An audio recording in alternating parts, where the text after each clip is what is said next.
मध्य प्रदेश और राजस्थान में Coldrif cough syrup पीने से बच्चों की मौत के बाद अब पंजाब में फूड एंड ड्रग एडमिनिस्ट्रेशन द्वारा कोल्ड्रिफ कफ सिरप की सैंपलिंग की जा रही है। जी हाँ, एक्शन मोड में इस वक्त फूड एंड ड्रग विभाग फाजिल्का में विभाग की ओर से जिले भर में 3 जगह से 6 सैंपल लिए हैं, जिन्हें अब लैब में भेजा जा रहा है। अधिकारियों का कहना है कि रिपोर्ट आने के बाद उसी के आधार पर बनती कार्रवाई की जाएगी।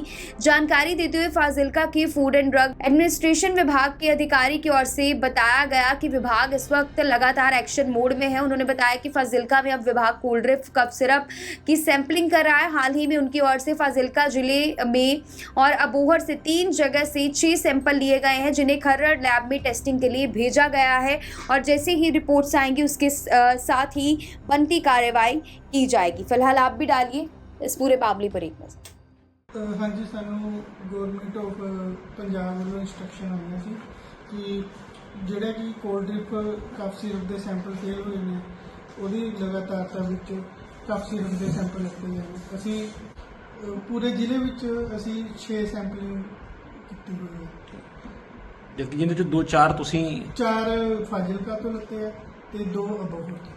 ठीक है, ये सर कितने भेजे जा रहे हैं, अगे कार्रवाई की रहेगी? ਇਹ ਅਸੀਂ ਗਵਰਨਮੈਂਟ ਐਨਾਲਿਸਟ ਲੈਬ ਖਰੜ ਭੇਜ ਰਹੇ ਹਾਂ। ਜੋ ਉਹਦੇ ਰਿਜ਼ਲਟ ਹੋਣਗੇ ਉਹਦੇ ਅਕੋਰਡਿੰਗ ਅਸੀਂ ਕਾਰਵਾਈ ਕਰਾਂਗੇ। ਅਗਰ ਨੋਟ ਆਫ ਸਟੈਂਡਰਡ ਕੁਆਲਿਟੀ ਹੁੰਦੇ ਆ ਜਾਂ ਫੇਲ ਜਾਂ ਪਾਸ ਹੁੰਦੇ ਆ, ਫਿਰ ਉਸ ਹਿਸਾਬ ਨਾਲ ਦੇਖਿਆ ਜਾਏਗਾ। वैसे कि कदों तक रिपोर्ट आने की उम्मीद है सर? ਰਿਪੋਰਟ 1 ਤੋਂ 1.5 ਮਹੀਨਾ ਲੱਗ ਜਾਂਦਾ ਹੈ।